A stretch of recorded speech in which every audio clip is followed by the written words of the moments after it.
स्वागत है दोस्तों आपका जीकेएस के ऑनलाइन प्लेटफार्म पर। फ्रेंड्स, आज का हमारा जो टॉपिक है वो है राजस्थान के भौतिक प्रदेश। राजस्थान के भौतिक प्रदेशों में अगर हम शुरू करें राजस्थान के भौतिक प्रदेशों को, तो सबसे पहले मैं एक बात यहाँ पे आपको बताऊं कि हमारे जो राजस्थान के भौतिक प्रदेश हैं जिनकी उत्पत्ति जिनसे हुई है वो हम राजस्थान के परिचय में पहले ही जान चुके हैं। राजस्थान के जो भौतिक प्रदेश हैं, राजस्थान के भौतिक प्रदेशों को, जैसा कि हमारे सामने एक डायग्राम बना हुआ है, इन भौतिक प्रदेशों को हम कितने भागों में बांट सकते हैं? 4 भागों में हम डिवाइड कर सकते हैं। आपको याद होगा कि हमने लास्ट वीडियो में बात की थी कि हमारे राजस्थान का कौन सा भौतिक प्रदेश किस प्राचीन भू आकार से निर्मित हुआ है, किस भू आकार से जन्म उसने लिया है, ये हम पहले बात कर चुके हैं। यहाँ पे उनको मैं हल्का यहाँ पे रिपीट करता हूँ। तो हमारा जो राजस्थान का भू आकार है, उस राजस्थान के भू आकार को हम बांट सकते हैं कितने भागों में? यहाँ पे एक पश्चिमी मरुस्थलीय प्रदेश, दूसरा भाग अरावली पूर्व पर्वतीय प्रदेश, तीसरा भाग पूर्व मैदान प्रदेश और चौथा भाग दक्षिण पूर्व पठार प्रदेश। तो हम हमारे राजस्थान को 4 भू आकारों में यहाँ डिवाइड कर रहे हैं और इन 4 भू आकारों में एक हो गया, देखो, हमारा पश्चिम मरुस्थलीय प्रदेश, एक हो गया हमारा अरावली पर्वत प्रदेश, एक हो गया हमारा पूर्वी मैदानी प्रदेश और एक हो गया हमारा दक्षिण पूर्व पठारी प्रदेश। ये 4 प्रदेश हो गए हैं। अब इन 4 प्रदेशों को एक बार हम रिवाइज करते हैं कि उत्पत्ति के आधार पर ये जो भू आकार हैं बने कैसे हैं। देखो, पश्चिमी मरुस्थलीय जो प्रदेश है ये है हमारे राजस्थान में टेथिस सागर का अवशेष, टेथिस सागर का अवशेष,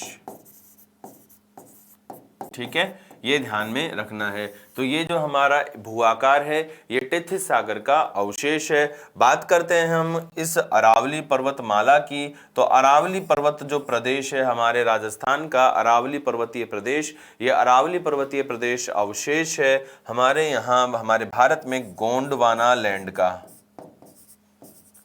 गोंडवाना लैंड का अवशेष है, ठीक है, ये ध्यान रखेंगे। गोंडवाना लैंड का अवशेष ये हमारी अरावली, ठीक है। अब यदि हम बात करते हैं इस अरावली के संदर्भ के बाद हमारे पूर्व मैदान की, तो हमारा जो पूर्वी मैदान प्रदेश है, इस पूर्वी मैदान के बारे में हमने कल बहुत अच्छे से बात की थी कि इस पूर्वी मैदान का जो उत्तर पूर्वी भाग है, इस पूर्वी मैदान का उत्तर पूर्वी जो भाग है, मैं एक बार फिर से मेंशन कर दूं, पूर्वी मैदान का ये जो उत्तर पूर्वी भाग है, ये उत्तर पूर्वी भाग अवशेष है टेथिस सागर का, ठीक है, ये टेथिस सागर का अवशेष है, ये ध्यान रखना है आपको। तो ये जो प्रदेश है, इस पूर्वी मैदान का उत्तर पूर्वी भाग, ये अवशेष है टेथिस सागर का, ठीक है। और बाकी जो पूर्वी मैदान की रचना हुई है, बाकी पूर्वी मैदान की रचना हमारी विंध्याचल पर्वतमाला और अरावली पर्वतमाला से निकलने वाली नदियों के अपर्दन और उनसे बहाकर लाई गई रेत के जमाव से हुआ है। और ये जो अवशेष है जिस प्राचीन भूखंड का, वो है हमारा गोंडवाना लैंड। तो ये हो गया हमारा पूर्व मैदान। और दक्षिण पूर्व पठार की यदि हम बात करते हैं तो हमारा जो दक्षिण पूर्व पठार है ये भी अवशेष है गोंडवाना लैंड का, ठीक है। तो इस तरह से हमने 4 भू आकारों के बारे में जान लिया है। एक है हमारा पश्चिम मरुस्थल प्रदेश, एक है अरावली, एक है पूर्वी मैदान और एक है हमारा दक्षिण पूर्व पठार। बात करते हैं हम आगे। तो देखो, हमारा जो मरुस्थल है, अगर हम इसकी बात करते हैं तो हमारा जो मरुस्थल है ये थार का मरुस्थल कहलाता तो है ही। वास्तव में अगर इसके वास्तविक नाम की हम चर्चा करें तो ये कहलाता है भारत का विशाल मरुस्थल। यानी हम इसको क्या नाम देंगे? इसको हम कहते हैं great Indian desert. Great Indian desert का नाम दिया जाता है, ग्रेट इंडियन डेजर्ट, ठीक है, ये ध्यान रखेंगे। तो ग्रेट इंडियन डेजर्ट हम कहते हैं हमारे इस मरुस्थल के जो इसका जो वास्तविक नाम है उसको, ठीक है। थार का मरुस्थल इसका नाम कैसे हो गया? तो थार का मरुस्थल यहाँ नाम होने का रीजन है, थार का मरुस्थल है यहाँ पर एक जनजाति और वो जनजाति है थारू, थारू जनजाति, ठीक है। थारू जनजाति के निवास के कारण, थारू जनजाति के निवास के कारण यहाँ पर इस मरुस्थल को हमने नाम दिया है थार। ठीक है, ये ध्यान रखेंगे आप लोग। ओके, अब अगर पश्चिम मरुस्थल की हम बात करते हैं तो ये पश्चिमी मरुस्थल राजस्थान में जो विस्तृत है वो है, यह राजस्थान का अरावली श्रेणियों के पश्चिम में स्थित है। देखो ये जो आपको ग्रीन नजर आ रहा है ये कौन है, अरावली है। इस अरावली के पश्चिम में कौन है, हमारा थार का मरुस्थल स्थित है। ठीक है, ये शुष्क एवं अर्ध शुष्क मरुस्थल प्रदेश है, यानी जब हम इस मरुस्थल का विभाजन करेंगे तो ये मरुस्थल क्या है, इसका हाफ जो भाग है, आधा भाग यहाँ पे 25 सेंटीमीटर समवर्षा रेखा है और यहाँ पर भी है ये 25 सेंटीमीटर वर्षा रेखा। तो इस रेडक्लिफ से लेकर 25 सेंटीमीटर समवर्षा रेखा तक, रेडक्लिफ से लेकर 25 सेंटीमीटर समवर्षा रेखा तक ये तो कहलाता है हमारा शुष्क रेतीला मैदान। और 25 से 50 वाला जो जोन है, 25 से 50 वाला जो जोन है इसको हम कहते हैं अर्ध शुष्क रेतीला मैदान। ये है अर्ध शुष्क और ये वाला जो पोर्शन है शुष्क, यानी हमारा जो थार का मरुस्थल है दो पार्ट में डिवाइड है, एक है शुष्क रेतीला मैदान और एक को हम कहते हैं अर्ध शुष्क रेतीला मैदान। ठीक है, आगे बढ़ते हैं। थार का मरुस्थल विश्व का सर्वाधिक आबाद तथा सर्वाधिक वन वनस्पति वाला मरुस्थल है, यानी कहने का अर्थ है कि विश्व की सबसे ज्यादा जनसंख्या बसाव वाला मरुस्थल अगर कोई है तो वो हमारा है थार का मरुस्थल। और विश्व की सबसे ज्यादा जैव विविधता अगर कहीं देखने को मिलती है तो वो है हमारे इस थार के मरुस्थल में, विश्व के अन्य सभी मरुस्थल की तुलना में। ठीक है, ये चीज आपको ध्यान रखनी है। बात करते हैं हम इस मरुस्थल के विस्तार की। मरुस्थल का विस्तार हम पहले राजस्थान के संदर्भ में इसे देख लेते हैं थोड़ा सा, फिर हम थोड़ा विश्व के संदर्भ में और भारत के संदर्भ में भी इसे देखेंगे। देखो ये हमारा पश्चिमी मरुस्थलीय प्रदेश है, करीब 640 किलोमीटर तो लंबा है, इतना ही करीब इसका हाफ 300 किलोमीटर के आसपास इसकी चौड़ाई है और वर्तमान में ये 2,09,000 वर्ग किलोमीटर क्षेत्र पर फैला हुआ है। प्रारंभिक जो मरुस्थल जो कि टेथिस सागर के अवशेषों के रूप में ही था वो 1,75,000 किलोमीटर क्षेत्र पर फैला हुआ था। 1,75,000 वर्ग किलोमीटर क्षेत्र पर फैला हुआ था प्रारंभिक मरुस्थल। प्रारंभिक मरुस्थल का अर्थ यह है कि वो मरुस्थल जो कि टेथिस सागर के अवशेषों के रूप में ही था वो 1,75,000 वर्ग किलोमीटर क्षेत्र पर फैला हुआ था। लेकिन बाद में क्या होता है कि मरु प्रसार होता है, जिसे हम रेगिस्तान मार्च की संज्ञा देते हैं। तो मरु प्रसार के कारण हमारा जो मरुस्थल है वो पूर्व की ओर बढ़ने लगा और अभी वर्तमान में इसका जो एरिया है वो बढ़कर लगभग कितना हो गया है, 2,09,000 वर्ग किलोमीटर के आसपास। ठीक है, ये ध्यान रखना है। और हमारे राजस्थान के कुल क्षेत्रफल का लगभग 61% अथवा 61.11%, अगर दोनों ऑप्शन में आ जाएंगे तो ये राइट करना है। 61.11% भूभाग पर हमारे राजस्थान के इस मरुस्थल का विस्तार है। ठीक है, ये ध्यान में रखेंगे। अब ऐसे कहते हैं कि इस मरुस्थल की उत्पत्ति कैसे हुई, प्राचीन में छोटा ची आ गया, ऐसे आएगा प्राचीन, इस मरुस्थल की उत्पत्ति कैसे हुई। और यहाँ पे प्रारंभ में मरुस्थल नहीं था, यहाँ पे टेथिस सागर था। मेसोजोइक काल में टेथिस सागर का एक स्वतंत्र अस्तित्व हमारे यहाँ पे रहा। मेसोजोइक काल के पश्चात धीमे धीमे यहाँ पे सागर सिकुड़ने लगा और प्लेस्टोसीन काल तक, यानी कि जो हमारा 10 लाख वर्ष पहले से लेकर 10,000 वर्ष पहले तक का जो काल है प्लेस्टोसीन काल, उस प्लेस्टोसीन काल तक यहाँ रेत के जमाव हो गए और यहाँ पे एक नदी बहा करती थी आज से करीब 4 से 5,000 वर्ष पहले। तो वो जो नदी थी वो हुआ करती थी सरस्वती। और सरस्वती नदी के लुप्त हो जाने से और साथ ही यहाँ पे हवाओं की शुष्क प्रकृति की वजह से यहाँ एक मरुस्थल का निर्माण हो गया। वास्तव में ये हमारा जो मरुस्थल है भारत के उत्तर के विशाल मैदान का ही एक भाग है। भारत के उत्तर का जो विशाल मैदान है, गंगा यमुना का मैदान जिसको कहते हैं, ये उसी का भाग है। ठीक है, लेकिन वहां पे आज भी नदियां बहती हैं और यहाँ की नदियां लुप्त हो गई, तो ऐसे में यहाँ पे निर्मित हो गया क्या, मरुस्थल। ठीक है, अब हमारा जो मरुस्थल है यहाँ पे करीब राजस्थान की 40% जनसंख्या निवास करती है। राजस्थान की करीब 40% जनसंख्या निवास करती है। और अगर हम बात करें कि राजस्थान के कितने जिलों में है, तो यह है राजस्थान के 12 जिलों में विस्तृत है। ठीक है, कितने जिलों में विस्तृत है, राजस्थान के 12 जिलों में विस्तृत है।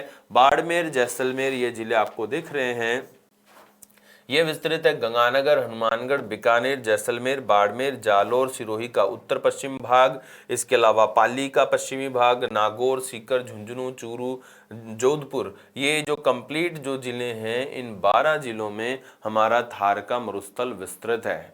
ठीक है, राजस्थान के संदर्भ में कितने जिले आ जाते हैं, 12 जिलों में विस्तृत, 12 जिलों में विस्तृत। ठीक है, ये ध्यान रखना है। एक और हम बात करें कि हमारा जो सैटेलाइट के माध्यम से जून 2008 में एक राजस्थान यूनिवर्सिटी में एक सर्वे हुआ था सैटेलाइट के माध्यम से, और सैटेलाइट था कार्टोसैट सैटेलाइट, कार्टोसैट सैटेलाइट। इस कार्टोसैट सैटेलाइट की अगर हम बात करते हैं, तो कार्टोसैट सैटेलाइट के माध्यम से हमारे मरुस्थल पर अध्ययन किया गया, और इस अध्ययन के अनुसार ये बताया गया कि वर्तमान में मरुस्थल का प्रसार राजस्थान के 67% भाग पर हो चुका है। लेकिन ये एक शोध है, आधिकारिक आंकड़े नहीं हैं। अब ऐसे में अगर क्वेश्चन आए कि राजस्थान में मरुस्थल का विस्तार कितने प्रतिशत भाग पर है, तब आपको आंसर देना है 61.11% भाग पर है।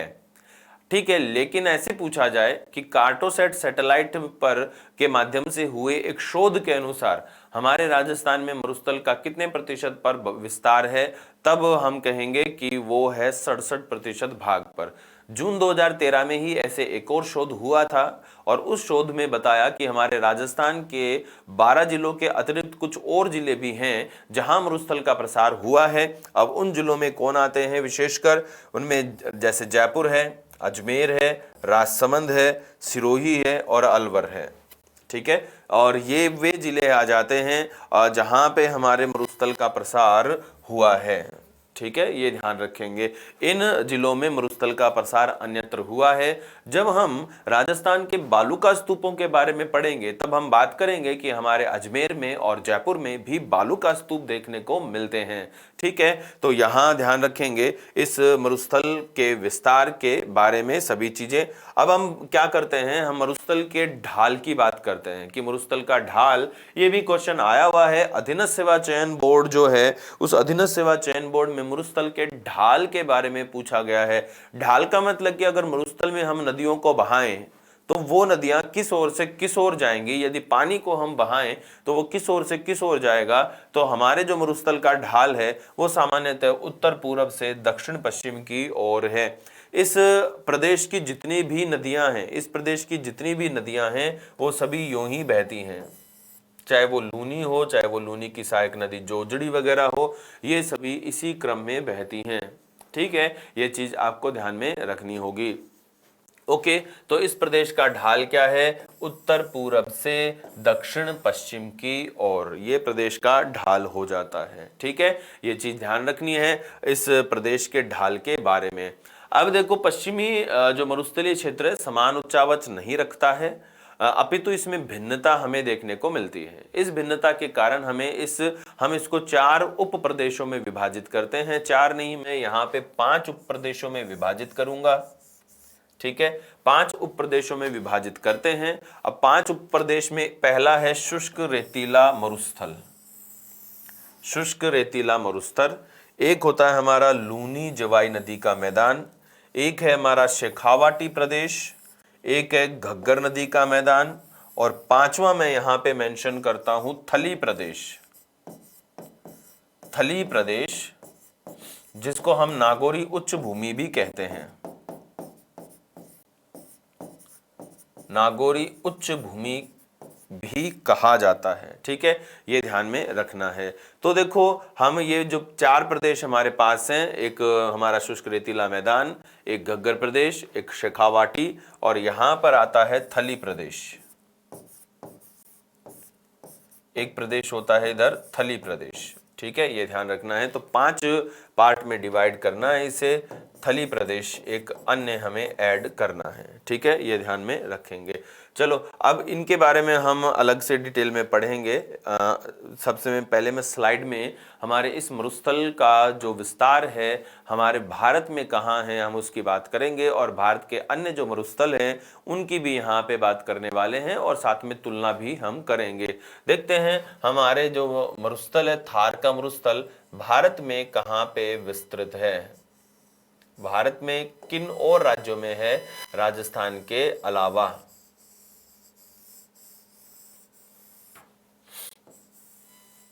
देखो, ये हमारा भारत मान लीजिए आप,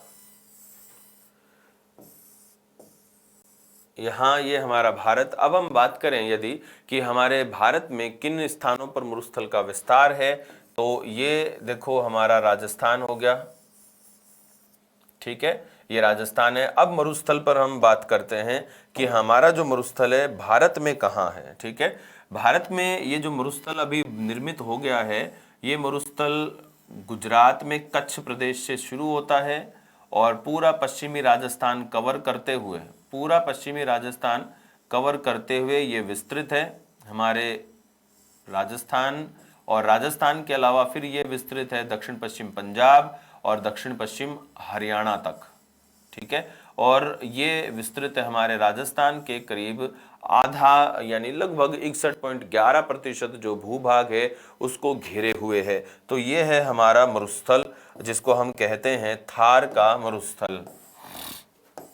थार का मरुस्थल। अब ये जो थार का मरुस्थल है ना हमारा, ये थार का मरुस्थल क्या है, ना केवल हमारे राजस्थान में, सॉरी भारत में है, बल्कि इसका एक छोर पाकिस्तान में भी है। पाकिस्तान में ये विशेषकर विस्तृत है हमारे राजस्थान की सीमा के सहारे ही। यहाँ पे ये ऑरेंज कलर का जो आप देख रहे हैं, ये मान लीजिए हमारे पाकिस्तान का मरुस्थल है, यानी पाकिस्तान का थार डेजर्ट है। ठीक है, अब अगर हम बात करते हैं इस मरुस्थल के विस्तार की भारत और पाकिस्तान के संदर्भ में और हमारे भारत के संदर्भ में, तो थार का जो मरुस्थल है ये पूरा आपको नजर आ रहा है, ये विस्तृत है एक तो हमारे गुजरात में। ठीक है, एक विस्तृत है पश्चिमी राजस्थान में, और विस्तृत है ये दक्षिण पश्चिम पंजाब में, और विस्तृत है दक्षिण पश्चिम हरियाणा में। दक्षिण पश्चिम हरियाणा में ये हमारा मरुस्थल है। ठीक है, अब हमारे भारत में तो ये 4 राज्यों में हो गया। अब देखें विश्व के संदर्भ में, तो विश्व में एक तो है ये हमारे भारत में, और एक है ये पाकिस्तान में।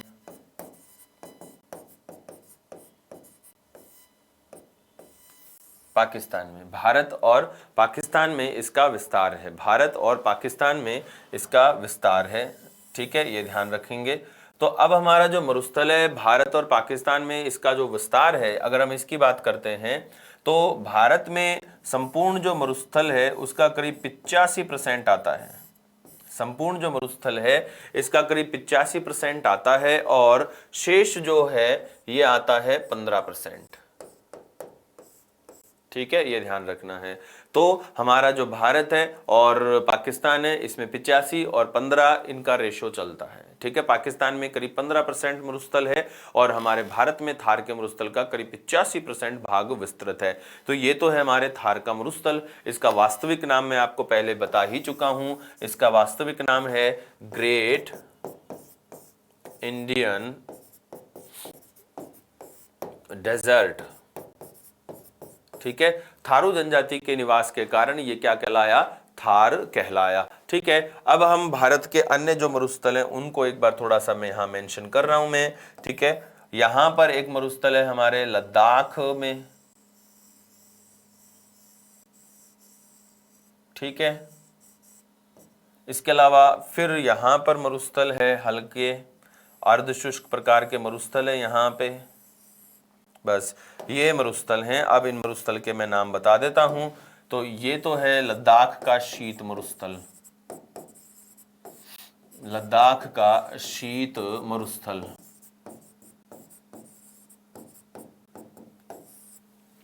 ठीक है। और इसकी अगर हम बात करते हैं तो ये है हमारे पठारी मरुस्थल।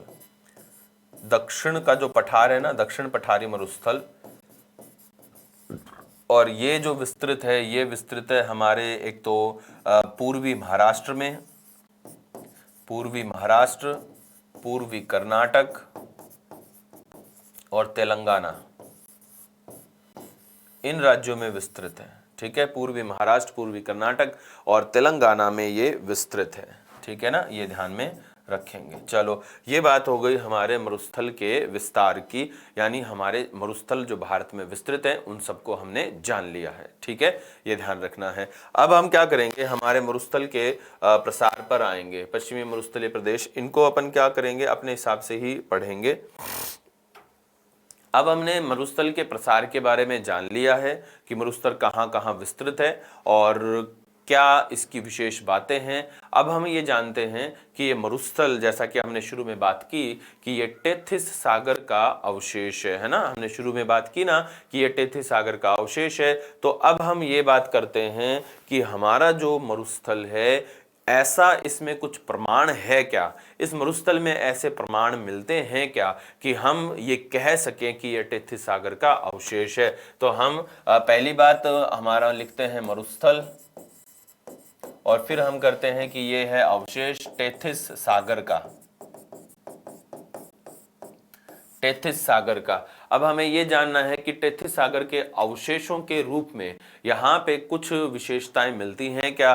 तो टेथिस सागर के अवशेषों के रूप में हमें यहाँ पे पहले मिलती हैं खारे पानी की झीलें,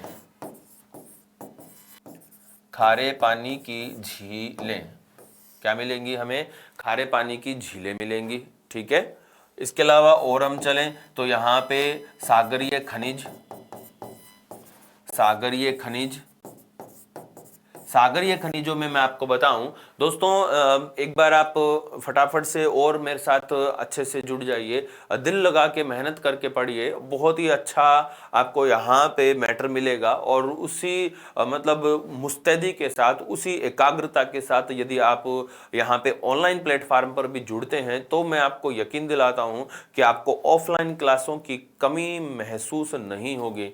ठीक है, तो खारे पानी की झीलें, सागरीय खनिज, सागरीय खनिज हमारे पास हैं। सागरीय खनिजों में जैसे जिप्सम, ठीक है, लवण, लवण मतलब कि नमक, जिप्सम लवण, चूना पत्थर, सिरोजम, है ना, ये बड़ी ऐसी चीजें हैं हमारे राजस्थान के मरुस्थल में ऐसे खनिज मिलते हैं, सागरीय खनिज, सागरीय लवण मिलते हैं, जो ये प्रमाणित करते हैं कि हमारे यहाँ पे पहले क्या था, सागर था, मरुस्थल हमेशा से नहीं था। ठीक है, और भी चीजें हैं जैसे कि जीवाश्मीय खनिज, जीवाश्मीय खनिज, जीवाश्मीय खनिज की अगर हम बात करते हैं तो जीवाश्मीय खनिजों में देखो हमें क्या मिलेगा, जीवाश्मीय खनिजों में हमें मिलता है जैसे कि खनिज तेल, खनिज तेल, कोयला, खनिज तेल, कोयला, पेट्रोल, वो तो खनिज तेल में ही आ गया। कर प्राकृतिक गैस, प्राकृतिक गैस, ये सभी चीजें वे चीजें हैं जो कि जीवाश्म से बनती हैं, इनको हम जीवाश्मीय ईंधन खनिज भी कहते हैं। अब जीवाश्म हमारे मरुस्थल में कहां से आया, तो जीवाश्म आया सागर में रहने वाले असंख्य जीव जंतु और सागर में पाई जाने वाली असंख्य वनस्पति के माध्यम से हमारे यहाँ थार के मरुस्थल में क्या आए, जीवाश्म खनिज निर्मित हुए। इसके अलावा भी हैं, इसके अलावा हमें बहुत ही बड़ा प्रूफ मिलता है जैसलमेर के आक्कल गांव में, आक्कल ग्राम, जैसलमेर का आक्कल ग्राम, आक्कल ग्राम में यहाँ पे सागरीय वनस्पति के अवशेष मिलते हैं, सागरीय वनस्पति के अवशेष और ये सागरीय वनस्पति के अवशेष दोस्तों कब के हैं? एक क्वेश्चन आरएस प्री में ये पूछा हुआ है कि हमारे राजस्थान के आकल ग्राम में मिलने वाले सागरीय वनस्पति के अवशेष किस काल के हैं? तो हमारे राजस्थान में सागरीय वनस्पति के जो अवशेष मिलते हैं, इन अवशेषों का काल है मेसोजोइक। मेसोजोइक, ठीक है ना, ये ध्यान में रखना है। तो ये मेसोजोइक काल के अवशेष हैं हमारे राजस्थान में जो प्राप्त होते हैं आकल ग्राम में। अब मेसोजोइक काल के सागरीय वनस्पति है ना, सागरीय वनस्पति मतलब समझ गए ना आप, सागरीय वनस्पति का मतलब ऐसे पेड़ों के अवशेष हैं जो पेड़ सागर में होते थे। अब उन पेड़ों का अवशेष जमीन के ऊपर मिलना ये साबित करता है कि यहाँ पे कभी सागर था, फिर उस सागर में रेत कवर हो गई और इस वजह से ये इस तरह की जो रचनाएं हैं वो यहाँ पे निर्मित हुई। ठीक है, मेसोजोइक काल की हैं। इसके अलावा अन्य भी हैं यहाँ पे, जैसे कि एक गांव पड़ता है रानी गांव। रानी गांव, ये रानी गांव पड़ता है बाड़मेर में। रानी गांव कहाँ पड़ता है? बाड़मेर में पड़ता है। ठीक है, अब हमारा जो रानी गांव है जो कि बाड़मेर में है, यहाँ पे हमें क्या मिला है? यहाँ पे हमें मिट्टी के ऊपर मिलते हैं कोरल, या हम कह सकते हैं प्रवाल, या हम कह सकते हैं मूंगा। ठीक है, या आप जिनको कहते हैं ना सीपी, सीपी, तो सीपी, कोरल, प्रवाल अथवा मूंगा के अवशेष हमें यहाँ मिलते हैं रानी गांव बाड़मेर में। अब ये जो अवशेष हैं इनकी भी अगर हम टाइमिंग निकालते हैं तो ये जो अवशेष हैं ये भी कौन से काल के हैं? मेसोजोइक काल के हैं। मेसोजोइक काल के हैं। ठीक है, ये ध्यान में रखना है आपको। ये हमारे राजस्थान के संदर्भ में विशेष खास मरुस्थल में के अवशेषों के रूप में है, यानी कि हमें ये चीजें प्रमाणित करती हैं कि हमारे यहाँ राजस्थान में कभी सागर का अवशेष था। अब एक क्वेश्चन आया हुआ है, वो फिर से आरएस प्री में ही आया हुआ है कि राजस्थान में हमारे जो सागर था, राजस्थान में कभी टेथी सागर था, तो वो कब था, किस काल में था? तो हमारे राजस्थान में सागर का जो स्वतंत्र अस्तित्व था वो मेसोजोइक काल में था। मेसोजोइक काल में। ठीक है, ये ध्यान रखना है। तो मेसोजोइक काल में हमारे यहाँ स्वतंत्र अस्तित्व था सागर का। ठीक है, ये ध्यान में रखेंगे आप। ओके, चलो, ये विशेष बात हो गई हमारे मरुस्थल और उस टेथी सागर के आपसी संबंधों के बारे में। अब हम क्या करेंगे? मरुस्थल का विभाजन करेंगे। मरुस्थल का विभाजन करेंगे और उन विभाजन करने के बाद एक एक को हम पढ़ेंगे। साथ ही हम पढ़ेंगे मरुस्थल में पाए जाने वाले जो बालूका स्तूप हैं उनके बारे में भी। तो हम करते हैं मरुस्थल का विभाजन, यानी हमारे राजस्थान में जो थार का मरुस्थल मिलता है उस मरुस्थल का हम यहाँ विभाजन करने वाले हैं। मरुस्थल का विभाजन, मरुस्थल का विभाजन। देखो, मरुस्थल के विभाजन की अगर हम बात करते हैं तो मरुस्थल के विभाजन को हम यहाँ सबसे पहले तो लेते हैं उनकी उत्पत्ति के आधार पर। उत्पत्ति के आधार पर मरुस्थल के विभाजन की हम बात कर रहे हैं उत्पत्ति के आधार पर। ठीक है, उत्पत्ति के आधार पर हम सामान्यतः हमारे राजस्थान में जो मरुस्थल विस्तृत हैं, राजस्थान में उत्पत्ति के आधार पर जो मरुस्थल विस्तृत हैं वो हैं 3 प्रकार के। ठीक है, पहला जो होता है उसको हम कहते हैं हम्मादा। हम्मादा या हम्माद, ये नाम दिया जाता है। ठीक है, उत्पत्ति के आधार पर जो दूसरा होता है, उत्पत्ति के आधार पर जो दूसरा विभाजन है ये कहलाता है रैग। रैग, ठीक है, REG, रैग। इसके अलावा उत्पत्ति के आधार पर जो एक और होता है उसको हम कहते हैं इर्ग या अर्ग। ये ई है ना, ध्यान रखना, अर्ग या इर्ग। ये हमारे पास उत्पत्ति के आधार पर राजस्थान में 3 प्रकार के मरुस्थल मिलते हैं। हम्मादा क्या होता है? हम्मादा, हम्मादा एक ऐसा जोन होता है, देखना ध्यान से,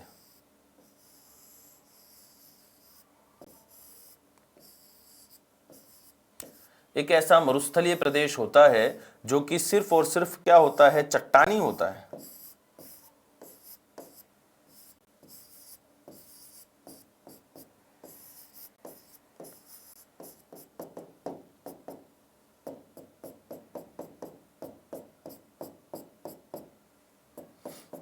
चट्टानी मरुस्थल।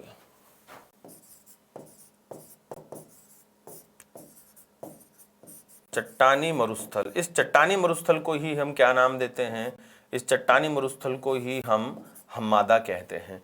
ये क्या होता है? खुली नग्न चट्टानें होती हैं, खुली नग्न चट्टानें जहां वनस्पति तक नजर नहीं आती है, खुली नग्न चट्टानें, इसी को हम क्या कहते हैं? हम्मादा कहते हैं। और ये हम्मादा हमारे राजस्थान में विस्तृत है, जैसलमेर में मोहनगढ़ से पोखरण तक। मोहनगढ़ से पोखरण तक कौन विस्तृत है? हम्मादा विस्तृत है हमारे राजस्थान में। ठीक है, ये ध्यान रखना है। फिर बात आती है रैग। रैग क्या होता है? REG, rag. रैग हम कहते हैं मिश्रित मरुस्थल को, मिश्रित, या ये होता है कंकड़ीला, या ये होता है पथरीला। कंकड़ीला, मिश्रित, पथरीला, ये जो डेजर्ट होता है, इस डेजर्ट को हम क्या कहेंगे? रैग कहेंगे। ठीक है, ये चीज ध्यान में रखनी है। अब ये जो रैग है, जिसमें क्या होता है कि रेत होगी, रेत के साथ कंकड़ों का मिश्रण होगा, रेत होगी और रेत के साथ कंकड़ों का मिश्रण होगा। ठीक है, इसी को हम क्या कहते हैं? अपना रैग कहते हैं। ठीक है, ये ध्यान रखना है। अब अगर हम रैग की बात करते हैं कि हमारे राजस्थान में रैग कहाँ है, तो जैसलमेर के लोद्रवा, जैसलमेर के लोद्रवा से लेके रामगढ़ तक, जैसलमेर के लोद्रवा से लेके रामगढ़ तक किसका विस्तार है? रैग का विस्तार है। जैसलमेर के लोद्रवा से लेके रामगढ़ तक किसका विस्तार है? रैग का विस्तार है। अब एक होता है इर्ग। इर्ग जो होता है, ये होता है संपूर्ण रेत, संपूर्ण रेत, ये अथाह रेत का समंदर होता है। जहां तक आपकी नजर जाती है, जहां तक आपकी नजरें जाती हैं, वहां तक आपको सिर्फ क्या नजर आता है? रेत का समंदर नजर आता है। बस इसी को हम क्या कहते हैं? इर्ग कहते हैं। इस इर्ग को एक बार एग्जाम में अर्ग लिख के भी पूछा गया है। इर्ग तो हम लिख रहे हैं, इसको अर्ग लिख के भी एग्जाम में पूछा गया है, तो ये ध्यान रखना। अब इर्ग हमारे राजस्थान में कहाँ है, तो मैं आपको डायग्राम में बता देता हूँ। भारत राजस्थान के मानचित्र में इर्ग कहाँ देखने को मिलेगा, इसमें हम देखो इर्ग का एरिया निकालते हैं। हमने अंतर्राष्ट्रीय सीमा रेखा तो पढ़ी ही है, तो अंतर्राष्ट्रीय सीमा रेखा जिसमें हमारा जो रेड क्लिफ है, उस रेड क्लिफ के सहारे सहारे उत्तरी बाड़मेर से लेके दक्षिण गंगानगर तक पूरा जो प्रदेश है, ये पूरा प्रदेश कैसा है? इर्ग है या अर्ग है। ठीक है, एग्जाम्पल के लिए जैसलमेर की सम तहसील पे देख लो। सम तहसील, ये पूरा सम तहसील क्या है? रेत का समंदर है। और जहां पे ऐसा होता है इर्ग, जहां पे वनस्पति भी नहीं होती है ना। इर्ग या अर्ग कैसा प्रदेश होता है? जहां पे वनस्पति भी नहीं होती है। सम हमारे राजस्थान में जैसलमेर में एक ऐसा प्रदेश है जहां पे इस अर्ग में मतलब पूर्णतः वनस्पति विहीन ये प्रदेश है। मतलब आप वनस्पति में अगर झाड़ी भी कहते हो, तो यहाँ झाड़ियां भी नहीं है। ठीक है, ये ध्यान में रखना है। तो ये बात थी हमारे अर्ग या मरुस्थल के विस्तार की। तो मरुस्थल का विभाजन हमने जान लिया है। एक होता है हमादा, मोहनगढ़ से पोखरण जैसलमेर में मिलता है। एक होता है रैग होता है मिश्रित, कंकड़ीला या पथरीला। और एक होता है अर्ग होता है संपूर्ण रेत। ठीक है, ये चीज ध्यान में रखेंगे। नेक्स्ट हम बात करते हैं मरुस्थल के विभाजन पर। मरुस्थल के प्रकार हम पढ़ रहे हैं दोस्तों। एक बार फिर से मैं आपको बता दूं कि आप हैं जीकेएस के ऑनलाइन प्लेटफॉर्म पर, और जीकेएस आपके लिए लेके आया है बहुत ही खूबसूरत नोट्स, वीडियो लेक्चर लेके आया है आपके लिए। और सभी बागड़ के बच्चों के लिए, मतलब बागड़ के नहीं, ऑल ओवर जो स्टूडेंट्स है पूरे राजस्थान में, उनके लिए सबसे बेस्ट है ये। मतलब आपको इतने कम प्राइस में इतना बेस्ट जो वीडियो लेक्चर है वो नहीं मिलेंगे कहीं भी। ठीक है, बात करते हैं हम हमारे इस राजस्थान में मरुस्थल के बारे में और भी। तो मरुस्थल के प्रकार हम डिवाइड कर रहे थे। मरुस्थल के प्रकार अब है मरुस्थल प्रकृति के आधार पर। मरुस्थल को हम पढ़ते हैं मरुस्थल की प्रकृति के आधार पर। मरुस्थल की प्रकृति के आधार पर। मरुस्थल की प्रकृति के आधार पर यदि हम मरुस्थल को डिवाइड करते हैं तो ये दो होते हैं ओनली, या ज़्यादा से ज़्यादा हम तीन कर सकते हैं, लेकिन हमारे राजस्थान में ये एक ही प्रकार का है, लेकिन आपको तीनों प्रकार तो बताने ही पड़ेंगे। ठीक है, एक होता है जिसको हम कहते हैं उष्ण, उष्ण, एक क्या होता है उष्ण मरुस्थल, एक होता है शीतोष्ण मरुस्थल, शीतोष्ण, और एक होता है शीत, शीत।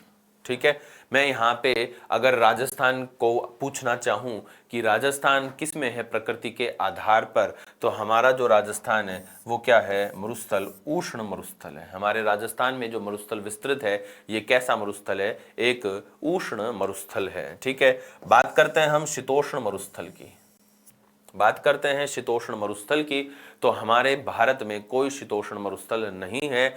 अब अगर हम विश्व में देखें, भाई एग्जाम्पल यहाँ लिखा है तो एग्जाम्पल तो आपको मिलना ही चाहिए, तो इसका एग्जाम्पल मध्य एशिया में हमें मिलता है। मध्य एशिया में, मध्य एशिया में हमें दो ऐसे मरुस्थल मिलते हैं प्रधान रूप से, इनमें एक है काराकुम और एक है काजिलकुम।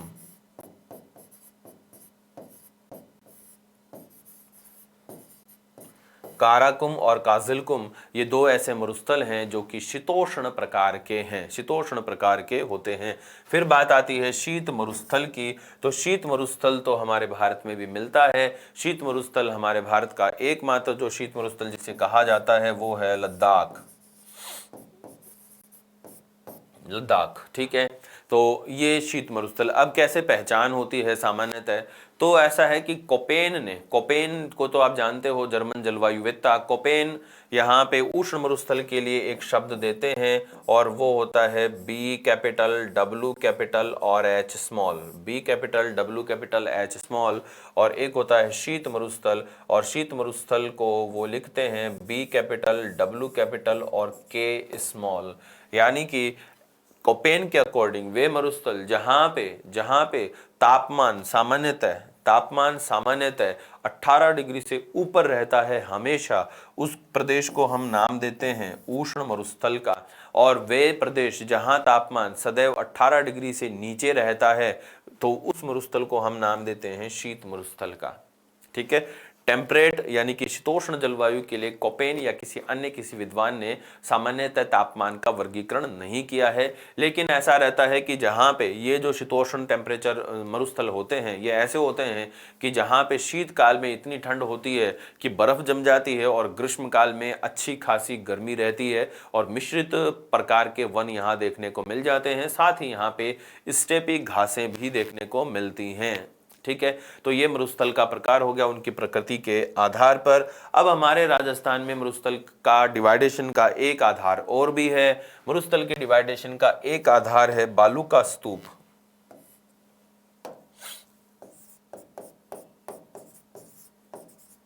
बालू का स्तूप की उपस्थिति के आधार पर, बालू का स्तूप की उपस्थिति के आधार पर, बालू का स्तूप की उपस्थिति के आधार पर अगर हम बात करते हैं हमारे बालू का स्तूप की, यानी सॉरी हमारे मरुस्थल के प्रसार की, तो बालू का स्तूप की उपस्थिति के आधार पर दोस्तों दो ही तो प्रकार हो सकते हैं ना, है ना। बालू का स्तूप की उपस्थिति के आधार पर मरुस्थल के दो ही प्रकार हो सकते हैं, एक हो सकता है बालू का स्तूप युक्त और एक हो सकता है बालू का स्तूप मुक्त। तो यहाँ पे दो प्रकार के मरुस्थल हो गए, एक तो हो गया बालू का स्तूप युक्त, बालू का स्तूप युक्त, और एक हो गया बालू का स्तूप मुक्त, बालू का स्तूप मुक्त।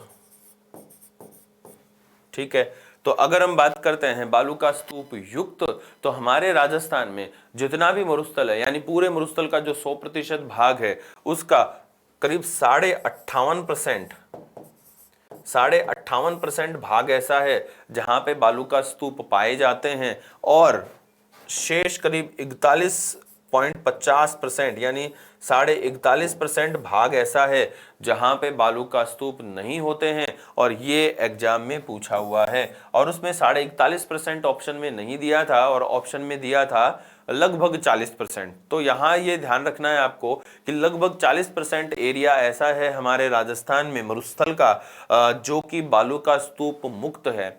अब अगर हम बालू का स्तूप मुक्त प्रदेशों को जान लेंगे तो इनको छोड़कर बाकी सब जगह क्या मिलेंगे, हमें बालू का स्तूप देखने को मिलेंगे। तो अब हम बात करते हैं बालू का स्तूप मुक्त प्रदेशों की, कि बालू का स्तूप मुक्त प्रदेश हमारे राजस्थान में कहाँ है। तो हम देखो राजस्थान के मैप में ही देख लेते हैं, राजस्थान का मैप निकालते हैं हम एक बार कंप्लीट, और उसमें बात का ये रहा हमारे पास मैप। तो इसमें हम देखते हैं कि बालू का स्तूप मुक्त प्रदेश कौन से हैं सामान्यतः। देखो अगर हम बात करें बालू का स्तूप मुक्त प्रदेशों की, तो एक तो आता है हमारे ये वाली जो जोन है, बहुत बड़ा जोन है, ये करीब 65 किलोमीटर जोन है,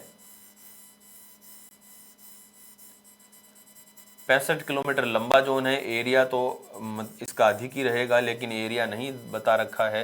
तो ये जो जोन है सामान्यतः, है ना, ये जोन है पोखरण से फलोदी, पोखरण से फलोदी,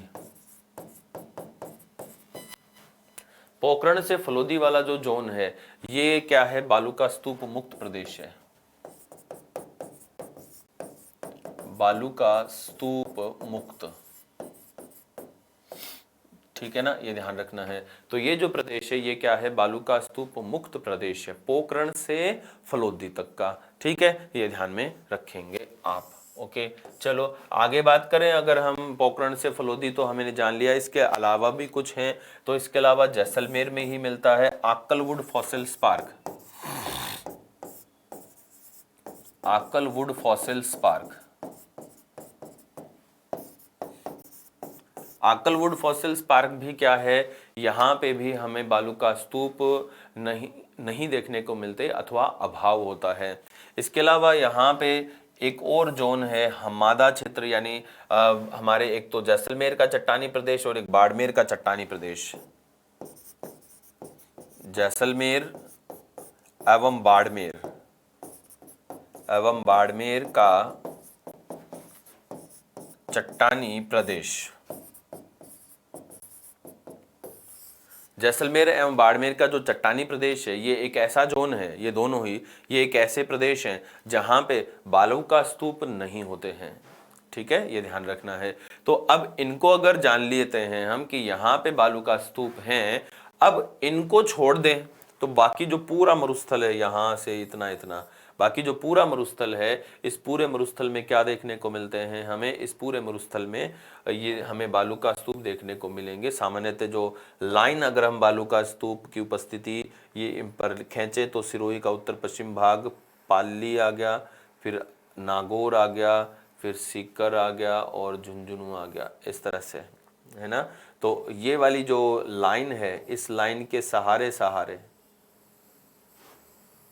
बस, ठीक है, इतना इतना जो पूरा जोन है यहाँ पे क्या में देखने को मिलते हैं, बालू का स्तूप देखने को मिलते हैं, ठीक है। बाकी ये जो 4 जगह हैं, इन 4 जगह पर बालू का स्तूप देखने को नहीं मिलते। फर्स्ट हो गया पोखरण से फलोदी, दूसरा हो गया आक्कलवुड फॉसिल्स पार्क, एक हो गया जैसलमेर का चट्टानी प्रदेश और एक हो गया बाड़मेर का चट्टानी प्रदेश। ये 4 प्रदेश ऐसे हैं जहाँ बालू का स्तूप नहीं होते हैं, ठीक है, ये ध्यान रखना है। तो दोस्तों ये हमने कर ली हमारे बालू का हमारे मरुस्थल के विभाजन की बात, मरुस्थल के विभाजन की हमने बात कर ली है। हमारे राजस्थान में हमने 2 प्रकार के मरुस्थल अभी तो और है, हमने क्या किया था, मरुस्थल को डिवाइड किया बालू का स्तूपों की उपस्थिति के आधार पर। अभी एक डिवाइडेशन बाकी रह गया, मैंने सोचा शायद हो गया, वो है हमारे वर्षा के आधार पर, है ना, वर्षा के आधार पर और होता है वर्षा के औसत के आधार पर, वर्षा के औसत के आधार पर, वर्षा के औसत के आधार पर जो बालू का स्तूप हैं उनको अगर हम डिवाइड करते हैं तो वर्षा के औसत के आधार पर हमारे राजस्थान में 2 प्रकार के बालू का स्तूप हैं, एक है शुष्क और एक है अर्ध शुष्क, एक शुष्क और एक अर्ध शुष्क। शुष्क जो बालू का स्तूप है हमने स्लाइड में देखा था, देख लेते हैं हम एक बार फिर से। यहाँ पे शुष्क रेतीला मरुस्थल और एक है हमारे पास ये वाला प्रदेश। तो यहाँ पे हमने मरुस्थल का विभाजन किया है और ये जो विभाजन करने वाली रेखा होती है, ये रेखा होती है करीब 25 सेंटीमीटर समवर्षा रेखा। 25 सेंटीमीटर समवर्षा रेखा जो है ये है हमारे मरुस्थल को दो भागों में विभाजित करती है। इनमें से एक भाग तो है देखो रेडक्लिफ सीमा रेखा से लेके इस 25 सेंटीमीटर समवर्षा रेखा तक ये जो प्रदेश है ये तो कहलाता है शुष्क रेतीला मरुस्थल, और शेष जो भाग है इधर वाला इसको हम कहते हैं अर्ध शुष्क रेतीला मरुस्थल। ये शुष्क रेतीला मरुस्थल और ये वाला जो प्रदेश है ये कहलाता है अर्ध शुष्क रेतीला मरुस्थल। अर्ध शुष्क रेतीला मरुस्थल। अर्ध शुष्क रेतीला मरुस्थल को एक नाम और भी है दोस्तों, मैं आपको बताऊं आपको, इस अर्ध शुष्क रेतीला मरुस्थल को राजस्थान बांगड़ भी कहते हैं। राजस्थान बांगड़, इसे राजस्थान बांगड़ भी कहते हैं। ये बांगड़ आप ये बागड़ वाला नहीं है, डूंगरपुर बांसवाड़ा वाला बांगड़ नहीं है। ये बांगड़ है जिसको हम शेखावाटी, घग्गर प्रदेश और लूनी बेसिन के संदर्भ में कहते हैं। राजस्थान बांगड़ इसको संज्ञा दी जाती है। राजस्थान बांगड़ कहने का रीजन क्या है? राजस्थान बांगड़, बांगड़ जो शब्द है बांगर मृदा से लिया गया है, बांगर मृदा से। अब क्या होता है कि जब बांगर मृदा की हम बात करते हैं तो बांगर मृदा को हम बांगड़ कह रहे हैं यहाँ पे। अब इस क्षेत्र में बांगड़ मृदा देखने को मिलती है। एग्जाम्पल के लिए घग्गर नदी का जो प्रदेश है जहाँ पे सरस्वती नदी बहा करती थी कभी, तो यहाँ पे हमें बांगड़ मिट्टी देखने को मिलती है।